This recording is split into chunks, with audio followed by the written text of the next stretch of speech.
বিশ্ববাজারে দেশীয় পণ্যের সহনীয় দাম আর মূলধনের ওপর চাপ কমাতে বন্ডেড ওয়্যারহাউস সুবিধা পান উদ্যোক্তারা। এর মাধ্যমে রপ্তানিমুখী শিল্পের কাঁচামাল আনতে কোনো প্রকার শুল্ক বা কর দিতে হয় না ব্যবসায়ীদের। বর্তমানে ব্যাংক গ্যারান্টির বিপরীতে বন্ড সুবিধায় আনা কাঁচামালের সঙ্গে চূড়ান্ত পণ্য তৈরিতে 20% মূল্য সংযোজন বা স্থানীয় কাঁচামাল ব্যবহারের বাধ্যবাধকতা রয়েছে।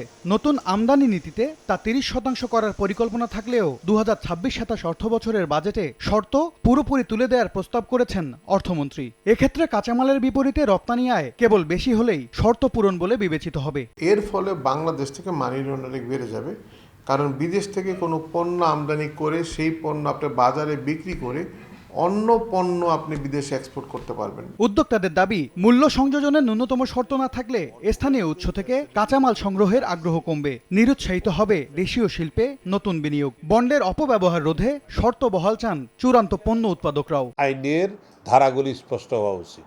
যেমন আগে ছিল 20%, ক্ষেত্রবিশেষ 15%।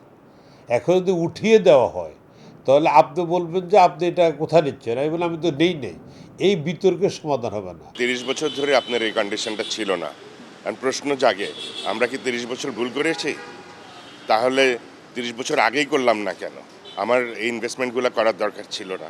বর্তমানে কানাডায় 60, যুক্তরাজ্যে 50 আর ভারতের বাজারে 40% ভ্যালু অ্যাডের শর্ত রয়েছে। আর এলডিসি উত্তোলনের পর ইউরোপের বাজারে জিএসপি প্লাস সুবিধা পেতে অন্তত 50% মূল্য সংযোজন নিশ্চিত করতে হবে। মসৃণ উত্তোলন কৌশল বাস্তবায়নে যাকে অত্যাবশ্যকীয় বলছেন বিশ্লেষকরা। বন্ড সুবিধা হতে হবে ভেরি মাচ কম্পিটিটিভ, যে সুবিধার মাধ্যম দিয়ে রপ্তানি খাত উন্নয়ন হয়, যে সুবিধার মাধ্যম দিয়ে রপ্তানি আয় বাড়ে এবং যে সুবিধার মাধ্যম দিয়ে আপনার বৈদেশিক মুদ্রার মজুদও বাড়ে, এবং এটার মাধ্যম দিয়ে যেন আমরা সামনের দিনে বৈদেশিক ঋণ পরিশোধও করার সক্ষমতা অর্জন করতে পারি। তথ্য বলছে, সুতা, কাপড়, ডাইং, অ্যাক্সেসরিজ, প্যাকেজিং সহ বর্তমানে ব্যাকওয়ার্ড লিঙ্কেজ বা সংযোগ শিল্পের আকার প্রায় $20 বিলিয়ন।